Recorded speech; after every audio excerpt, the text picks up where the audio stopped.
भाजपा ने अपने तमिलनाडु यूनिट के अध्यक्ष के अन्नामलाई को आगामी लोकसभा चुनाव में कोयम्बटूर लोकसभा सीट से मैदान में उतारने का फैसला किया है। ये सीट बीजेपी के लिए खास है।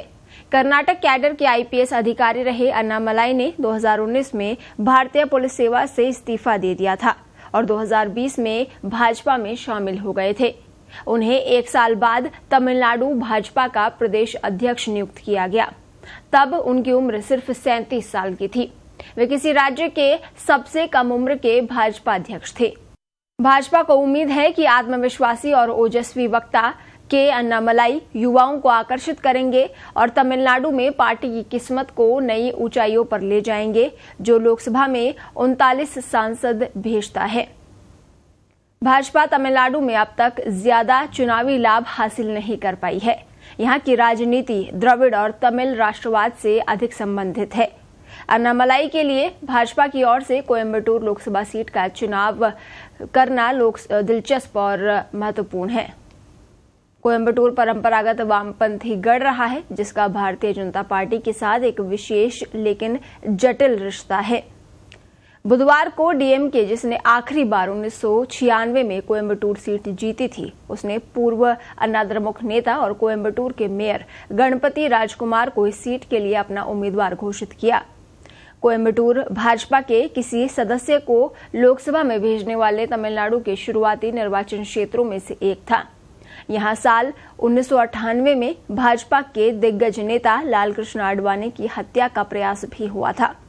भारत के तत्कालीन उप प्रधानमंत्री लालकृष्ण आडवाणी को कथित तौर पर 1992 में अयोध्या में बाबरी मस्जिद के विध्वंस में उनकी भूमिका के प्रतिशोध में अल उम्माह के इस्लामी आतंकवादियों ने निशाना बनाया था।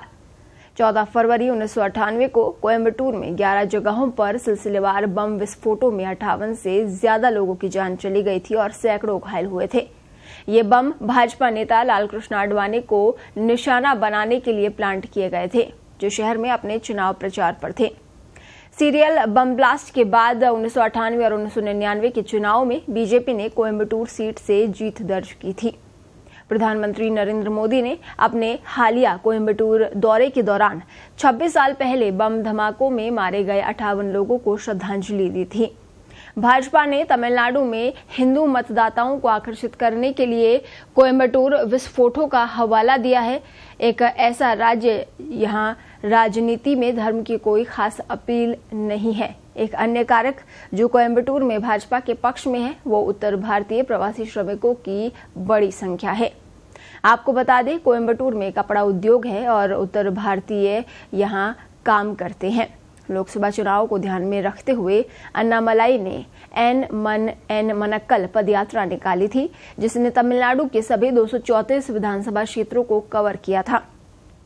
पदयात्रा को गृह मंत्री अमित शाह ने हरी झंडी दिखाई थी और फरवरी में इसके समापन समारोह में प्रधानमंत्री नरेंद्र मोदी ने भाग लिया था।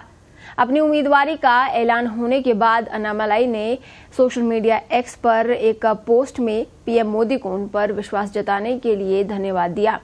उन्होंने कहा कि तमिलनाडु के लोग राजनीतिक बदलाव का इंतजार कर रहे हैं, जो राज्य को विकास की ओर ले जाएगा। ब्यूरो रिपोर्ट, पत्रिका टीवी।